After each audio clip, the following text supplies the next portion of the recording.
Mental health isn't just about what happens in your mind. Several studies have linked gut health with depression, saying the two go hand in hand. Yeah, and that's no surprise to some who actually practice ancient medicine. So Dr. Kulreet Chaudhary, author of The Prime, says research is finally validating what ancient medicine has been focused on for centuries. And she's joining us now to talk about it. First of all, thank you for joining us.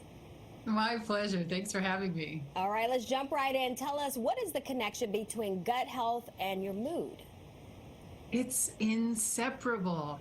And, I think most of us know this, like our grandparents, would tell us how eating is so important for your overall health and the way that you feel and think.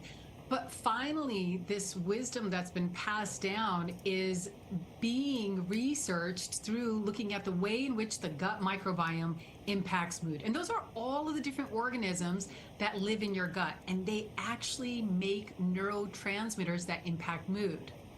Well, so let me ask you this. Does gut health drive mental health? Does your mood change your gut health? Which way does it go? It goes both ways. Okay. It's a chicken and egg type of a question. And, I really struggled with this as a neurologist because, first of all, I never learned that the gut had anything to do with the brain. So that was a big leap for me. Sure. But when I started introducing Ayurvedic medicine into my neurology practice, it was just indisputable, the connection. And in Ayurveda, the gut and brain are actually one functional unit. That's why you can't separate it out. One always affects the other. So look at them as just two parts of the same whole. Okay, so doctor, most people actually can tell if their mental health is suffering, but what are some signs that your gut health really needs a reboot? Okay, so, first of all, when you walk into a room and let's say all of a sudden somebody, is yelling at you, or that it's a tense situation, you immediately will feel it in your stomach, right? Immediately you will go, oh my gosh, my stomach just kind of cringed. And so when we have that kind of stress over time, the way in which bad gut actually shows up is in mood fluctuations, low energy, getting the cold or flu frequently. You wake up tired. These are all signs that your gut actually needs a rehaul. So you have 3 ways to positively improve mood based on the ancient practice of Ayurvedic medicine. First is switching the inner dialogue. So how do you do that? We talk a lot about doing it with meditation and journaling, but it's not always easy. No, it's not. And starting a regular meditation program, it helps to kind of set the tone. So anything else that you do becomes more powerful. But one thing I really enjoy doing is as soon as I wake up, I start listing off 5 things that I'm grateful for. And I do the same thing right before going to bed. The reason that these times of the day are so powerful is your brain waves are actually in a rhythm where anything you do or say, it's more suggestive to the mind. So you're actually using your neurophysiology in order to improve your mind.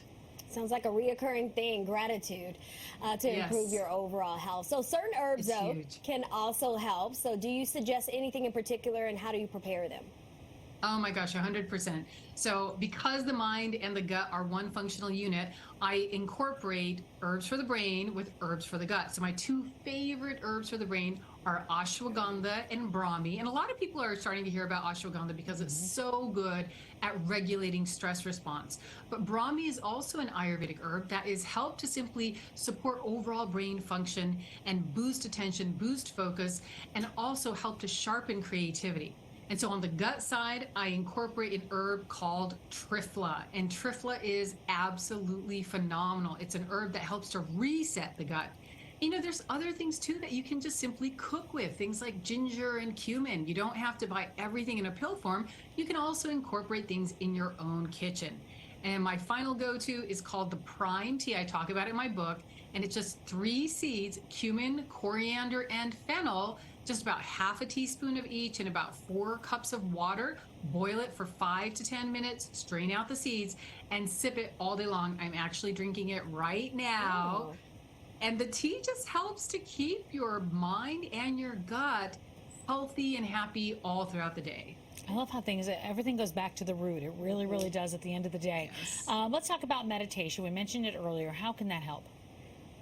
Meditation is just huge. So if I could put into a pill all of the impact that meditation has, It would be the fastest selling pill on the market Yeah. because it completely changes neurochemistry and biochemistry.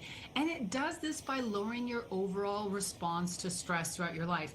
What we have found now in the study of medicine, in particular looking at epigenetics, epigenetics is a field looking at the way in which our behaviors actually impact our health.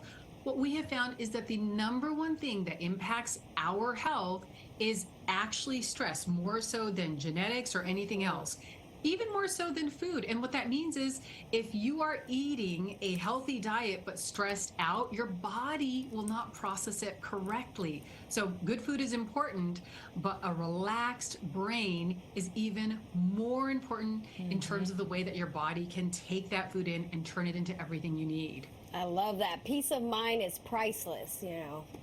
Absolutely. All right. Well, Dr. Chaudhary, thank you so much for joining us today. It's my pleasure. And for more information on her book, The Prime, or to follow her holistic health tips, you can go to her website or check her out on Twitter at Dr. K. Chaudhary.